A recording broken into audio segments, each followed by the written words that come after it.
1 வீக்காகவே கமெண்டில் என்னை பற்றி சொல்லுங்கன்னு சொல்லியிருந்தாங்க. ஸோ நேற்று நான் சொல்லியிருந்தேன்.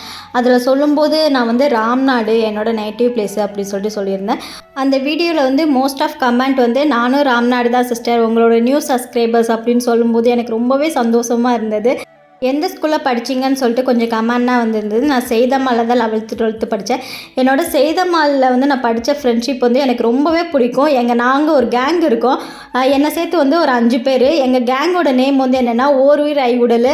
தான் நம்ம காலேஜ் ஒர்க் பண்ணுற இடத்துலனா ஃப்ரெண்ட்ஷிப் இருந்தாலும் நம்மளுக்கு ஸ்கூல் படிக்கிற ஃப்ரெண்ட்ஷிப் நிறைய மெமரிஸை கொடுத்துருப்பாங்க. எனக்கு அது ரொம்ப பிடிக்கும் அவங்கள. ஸோ உங்களுக்கு இந்த மாதிரி ஸ்கூல் படிக்கிறதுல எவ்வளோ ஃப்ரெண்ட்ஸ்னால் இருக்காங்க, அவங்களுக்கு கேங்கில் என்னென்ன நேம் இருக்குதுன்னு சொல்லிட்டு கீழே மறக்காமல் கமெண்ட் பண்ணுங்கள். ஸோ இன்றைக்கி நான் என்ன லன்ச் பண்ணியிருந்தேன்னா பிரியாணி தான் பண்ணியிருந்தேன். எனக்கு பிரியாணினா ரொம்ப பிடிக்கும். அதோட புதுசாக ஒரு டிஃப்ரெண்ட்டாக ஒரு ரெசிபி என்ன செஞ்சுருந்தேன்னா தால்ச்சா தான் பண்ணியிருந்தேன். தால்ச்சா ரெசிபி வேணும்னா கீழே மறக்காமல் கமெண்ட் பண்ணுங்கள்.